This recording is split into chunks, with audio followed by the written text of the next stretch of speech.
Meio tédio, 5 de agosto, gravando. Esta semana, Jair Bolsonaro. Jair foi para as redes sociais dizer que a Argentina aprovou a oficialização da linguagem neutra no país. Olha como é fácil a gente cair nas lorotas do Jair. Eu pensei, caramba, a Argentina cheia de problemas, discutindo esse tipo de coisa? Não é verdade. Mesmo assim, essa postagem tinha quase 93 mil likes, mais de 20 mil compartilhamentos. Até a hora que eu tô gravando essa coluna aqui para vocês, o post ainda estava lá, apesar das inúmeras denúncias de fake news, porque é isso que a gente precisa fazer. Parece bobagem, mas é assim que nasce uma mamadeira de piroca.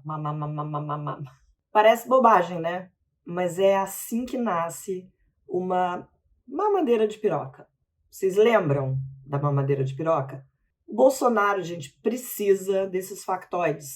Na falta de um programa de governo, coisa que já não tinha lá em 2018, ele precisa de assuntos que gerem barulho, indignação, medo. É por isso que a gente já começou a ouvir falar em coisas como ideologia de gênero, a volta do comunismo, destruição dos nossos símbolos, suruba em universidade. Sério, alguém aqui já viu suruba na sala de aula? Eu nunca fui convidada. Tô me sentindo agora com um certo preconceito aí, porque não fui convidada. Uma coisa você pode ter certeza, vai piorar. A pergunta é, será que essa artilharia bolsonarista vai ter sucesso com essas questões de novo? O que a gente pode fazer para se proteger e para proteger as pessoas que a gente gosta e que são um alvo fácil para essas mentiras? Vamos embora falar sobre isso? Eu sou Marilis Pereira Jorge e você está aqui no meio, no meu cantinho do meio. Roda a vinheta, Bruno.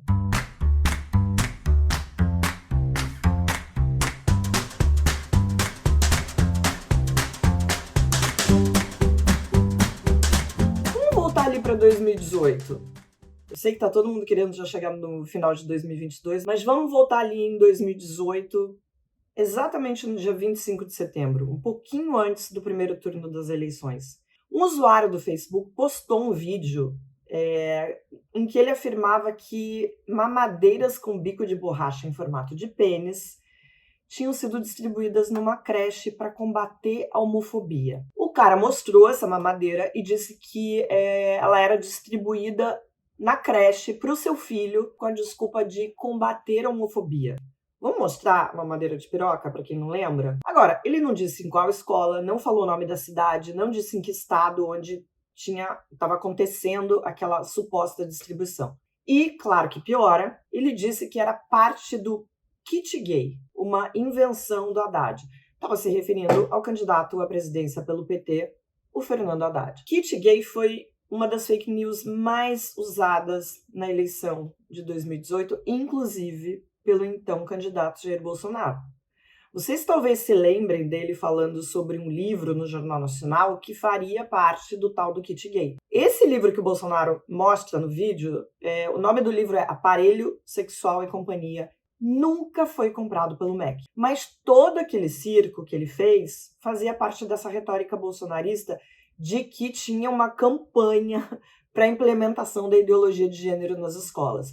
É o tipo de mentira que cola, que apavora parte do eleitorado, não só o eleitorado bolsonarista, mas um eleitorado conservador, aquele que acredita que a esquerda tem um plano diabólico para que as crianças sejam sexualizadas precocemente, que a gente vai ensinar sexo para as crianças na escola. Esse tweet do presidente, com a mentira da formalização da linguagem neutra na Argentina, tem a mesma finalidade. Na sequência dos 4 tweets que ele tweetou, ele falou em Deus, divisão do país, tradição, cultura, valores, formação do caráter, blá, blá, blá, blá, blá. Ele diz que não é prioridade esse tipo de discussão. Olha eu aqui concordando com o Bolsonaro. Eu também acho que não seja prioridade nem na Argentina, nem aqui, diante do monte de desafios muito maiores, inclusive relacionados à evasão escolar, déficit de aprendizado. O Brasil tem 1, 2, 3 gerações que não conseguem interpretar um texto, não conseguem interpretar Caio Castro falando sobre sustentar a mulher. Imagina uma leitura um pouquinho mais sofisticada, uma fala mais rebuscada. Então vamos lá, a Argentina não oficializou a linguagem neutra.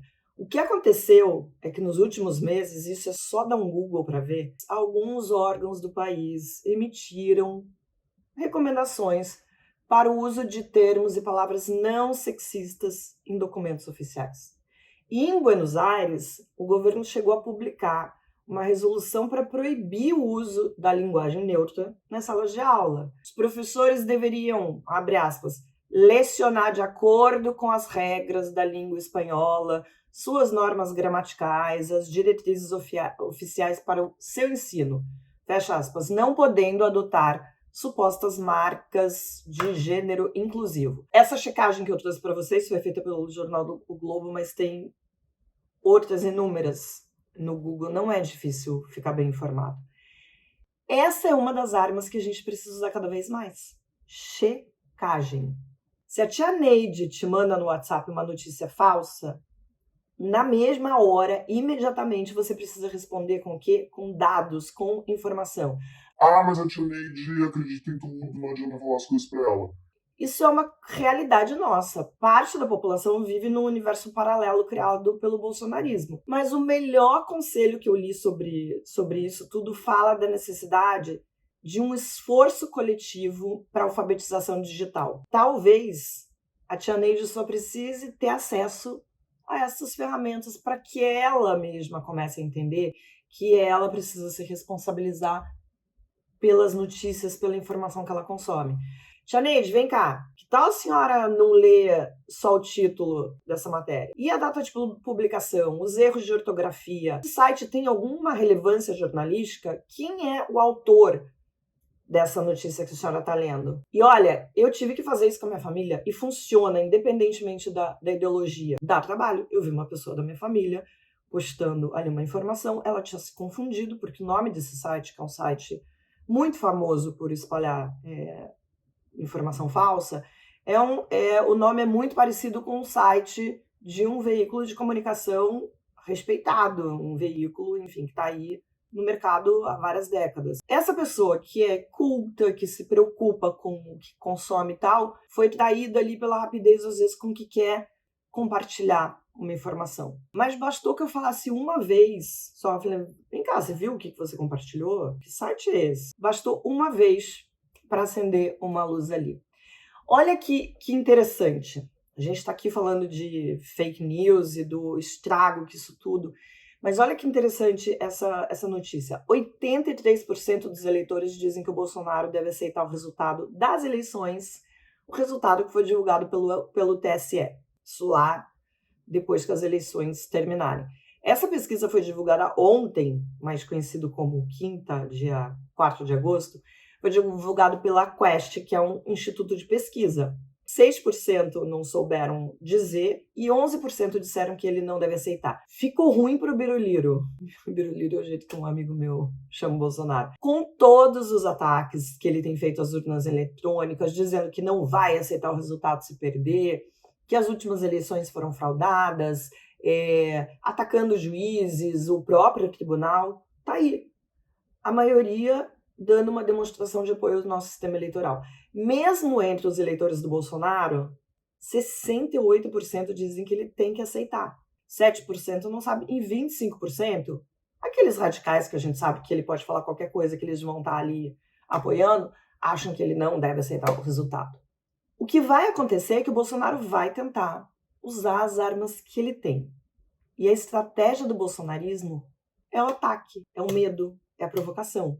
O medo do comunismo, como se o Brasil tivesse algum dia chegado a alguma coisa parecida com isso. Ditadura gay, negação do racismo, difamação de universidades públicas. Essa eu guardei para trazer aqui. Talvez vocês tenham visto, porque vocês são super ligados em tudo, né? Circulou um post nas redes sociais essa semana de uma conta com mais de 13 mil seguidores no Twitter, em que essa pessoa, que era claramente bolsonarista, fez um fio ali com uma sequência de mentiras sobre a USP. Ela dizia que os professores e alunos praticavam sexo nas salas de aula, nos corredores, que os alunos andavam pelados, que as pessoas que se posicionavam contra o PT falavam mal do Lula, eram espancadas e que dava para comprar todo tipo de droga dentro da universidade, tipo maconha, cocaína, heroína, tudo.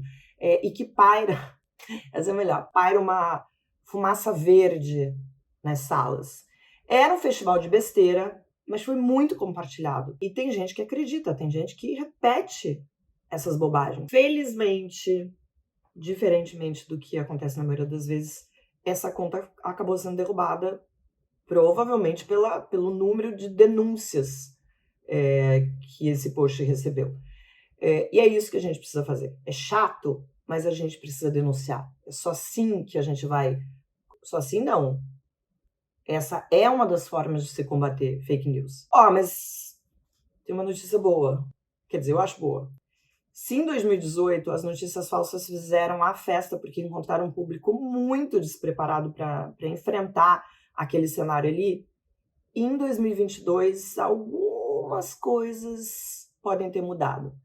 A gente vai continuar sendo bombardeado com notícia falsa, isso não vai acabar. Mas as pessoas podem estar mais espertas. O Pedro Doria falou sobre isso no nosso papo na terça. Eu fiquei pensando, fui dar uma olhada e achei uma pesquisa que ouviu 4.100 pessoas, feita pela Walk the Talk, uma empresa de tecnologia.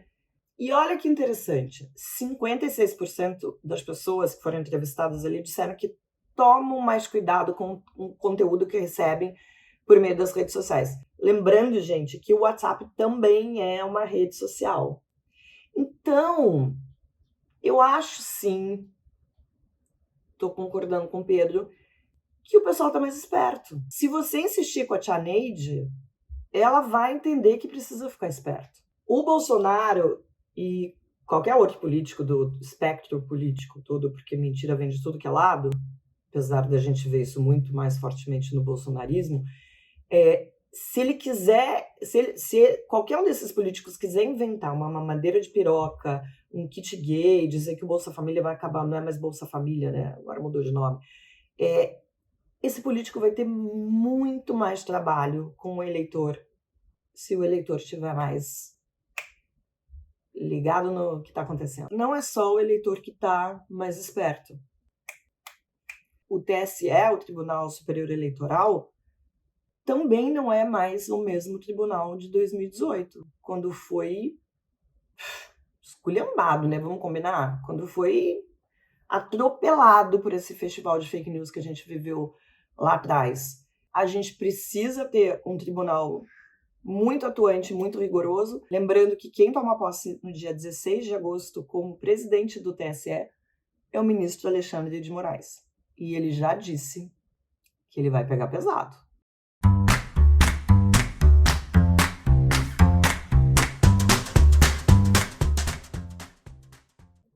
A gente fala muito sobre a rejeição do presidente Jair Bolsonaro pelo público feminino, né? Toda hora essa rejeição é mostrada em pesquisas e tá super presente em todas as conversas que eu tenho com amigas, conhecidas, com as leitoras que vêm, comentam, deixam, enfim, comentários e tal, me mandam memes. E eu ouço muito a mesma pergunta: como é que tem mulher que ainda vota nele? E tem bastante. Só para ter uma ideia, segundo o Datafolha, 27% das mulheres vota no Bolsonaro. Lula tem 46% de intenção entre esse eleitorado feminino. E olha que coisa interessante, o UOL conversou com algumas eleitoras e as respostas dão um pouquinho de ideia de que não são todas as mulheres que enxergam o Bolsonaro com os meus olhos ou com os seus olhos. A gente sabe, né, gente? Todas aquelas falas misóginas, as declarações preconceituosas, tudo isso, para vocês terem uma ideia, tudo isso é considerado uma fala infeliz, uma brincadeira. Tudo que a gente entende que um governante não poderia ser, não poderia falar, é visto como algo menor por essa parcela de mulheres. Outra questão que pega essas eleitoras é o discurso do cidadão de bem, entre aspas. As pessoas realmente acreditam nessa falácia de dividir a sociedade em cidadãos que são mais ou menos cidadãos, que são mais ou menos patriotas. Ziggy! Para! Pessoal, desculpa, tô Home office é isso, né? Todo aquele discurso do Bolsonaro sobre não ter culpa, sobre essa tragédia que a gente viveu na pandemia, também pegou entre algumas mulheres. Olha uma declaração aqui que eu li. Ele não tem culpa de nada, não teve chance de fazer tudo o que podia. Quem esperava a pandemia? Uma frase em especial me pegou. A mulher fala o seguinte: o jeito como ele trata a esposa, a primeira-dama lá, a Michelle, dá para ver que ele tem um carinho, um cuidado. A gente sabe o caráter das pessoas pela forma como elas tratam a mãe e a esposa. Juro. Isso mostra que esse esforço que os marqueteiros têm feito em usar a imagem da primeira-dama tem tido algum efeito. Inclusive pelo apelo entre os religiosos, que foi outra coisa também falada nessa reportagem do UOL. Não é à toa que o Bolsonaro não para de falar em Deus. Acho que eu tô precisando de um café. Vamos embora pro nosso café?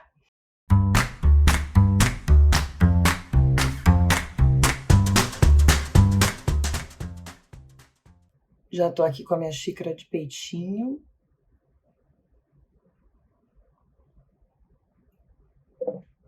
Fiquei fazendo sensual agora e quase fiquei vesga.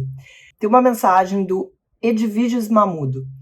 Apenas passei pelo vídeo porque este debate está à ribalta. Adorei essa palavra, mas eu entendi por que ele usou essa palavra.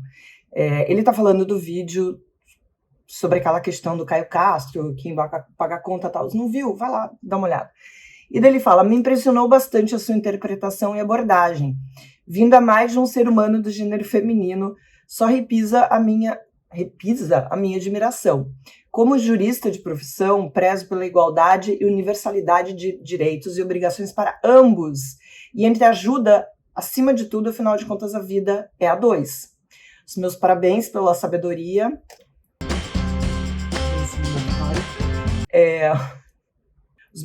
Até fiquei tão envaidecida que já me borrei toda aqui. Os meus parabéns pela sabedoria e pensamento ponderado, lógico e não falacioso, sem silogismos. Ganhou o meu respeito mais um seguidor.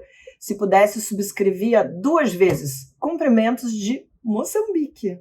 Gente, a gente tá muito internacional aqui no meio.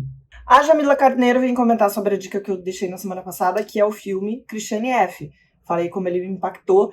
E ela diz que, por sugestão de um professor, assistiu quando adolescente, sim, ficou muito impactada com a história e acrescentou a visão dela de mundo em relação a drogas e álcool. Falei, gente, a melhor campanha antidrogas é aquele filme. A Karina Zeferino diz: eu amo o canal do Meio e as reflexões do Pedro Dória, mas ultimamente a política brasileira é tão pesada que fica um amargo na boca. Que bom que a leveza da Marilis veio para esse canal, ainda mais na sexta-feira, para nos fazer um carinho na alma, apesar dos temas também serem importantes, relevantes e pesados. Mas nossa capacidade de nos fazer refletir de diversos pontos torna um assunto bem interessante. Ó, o Zig miando. Já dizem que sua inteligência é sua marca, Marilis. E confesso que gosto mais de te ver falar do que só ler seus textos. Sinto você mais pertinho, hahaha. Bora pro café, porque de tédio a gente não morre. Parabéns a todos da equipe. Pessoal da equipe, Bruno, que... Gente, vou um dia gravar com o Bruno, para vocês conhecerem o Bruno, que é ele que cuida desse material aqui que vai pro ar para vocês. E olha a Kátia Palares falando uma coisa que eu tinha dito no vídeo, sobre essa coisa dos papéis. Ela diz: pedi meu ex-companheiro em noivado e fomos morar juntos. Quando nos separamos, ele disse que eu tinha pressionado para noivar. Fiquei mais chateada com as palavras e pensamento que com a separação. Penso que um adulto é dono de suas vontades. Ele não soube dizer não na época ou era vantajoso dividir aluguel e contas com uma pessoa? Quando fui morar com ele, sobrou grana para ele comprar um carro. Eu já tinha o meu. É só uma reflexão sobre quando é vantajoso e quando deixa de ser uma relação. Isso é uma coisa que eu já vivi. Um dia ainda vou escrever um livro sobre isso. Quer dizer, eu estou escrevendo um livro. Um dia ele sai. Mas isso é uma coisa que acontece, de verdade. Agora, isso do cara dizer que ele se sentiu pressionado, amor, prende a palavra não. Agora, a mulher te pede em casamento e você por se sentir pressionado. Pressionado com o quê? A sociedade pressiona os homens a casar? Não, né? Gente, me xingaram, mas eu tô me achando, porque só botei comentário positivo essa semana, não tô nem aí. Os haters que lutem. Marilis, você não deu uma aula, você deu um baile sobre feminismo para todas nós. Adorei o puxão de orelha. Por vezes, me pego ainda com ideias machistas e me condeno por isso. Bom, estamos todas e todos em processo de aprendizagem. Bom, estamos todos e todas em processo de aprendizado.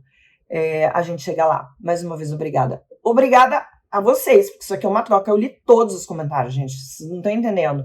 E é muito legal, assim, tinha gente revoltada, não gostou, acha que o cara tem que pagar, acha que, enfim, é uma reparação histórica. Eu explico lá bem por que não.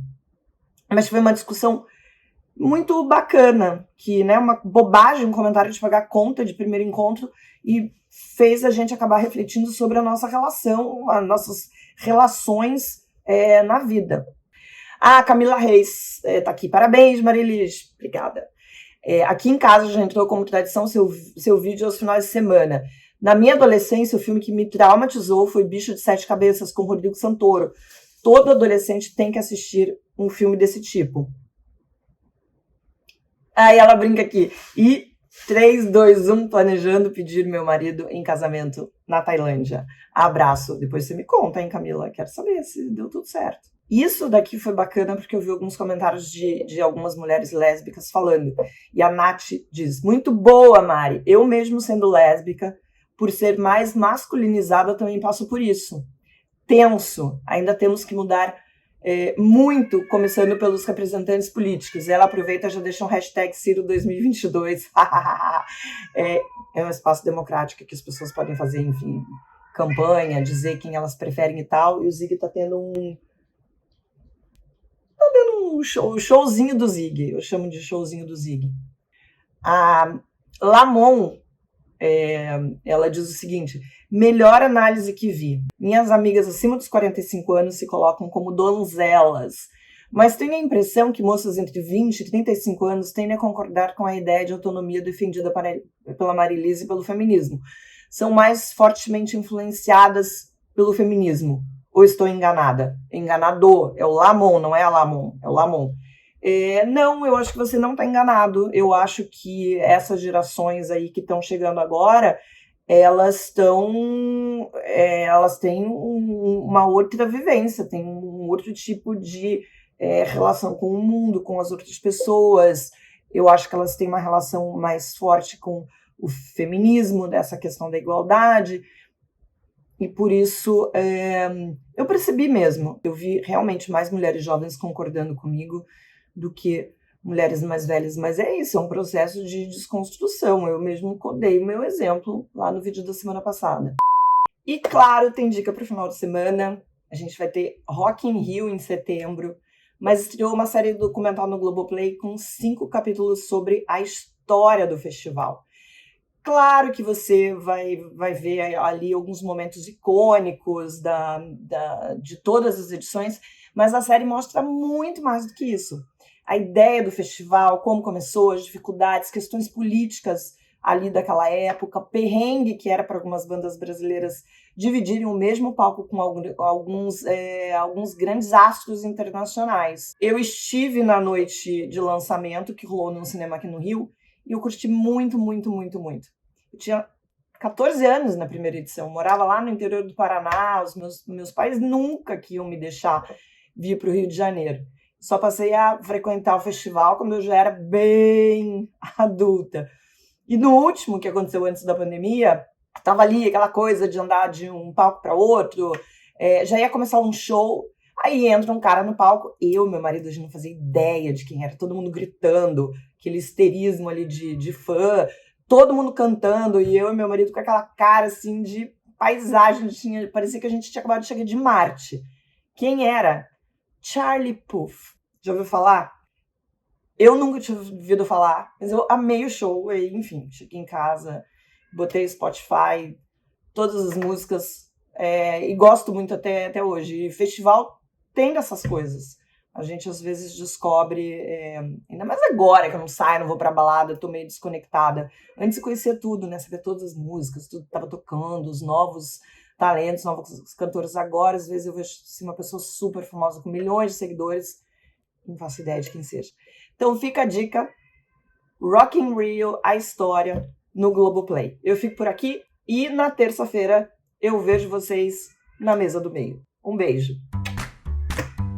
Olha o show do Zig. Tá lá, gritando, querendo atenção.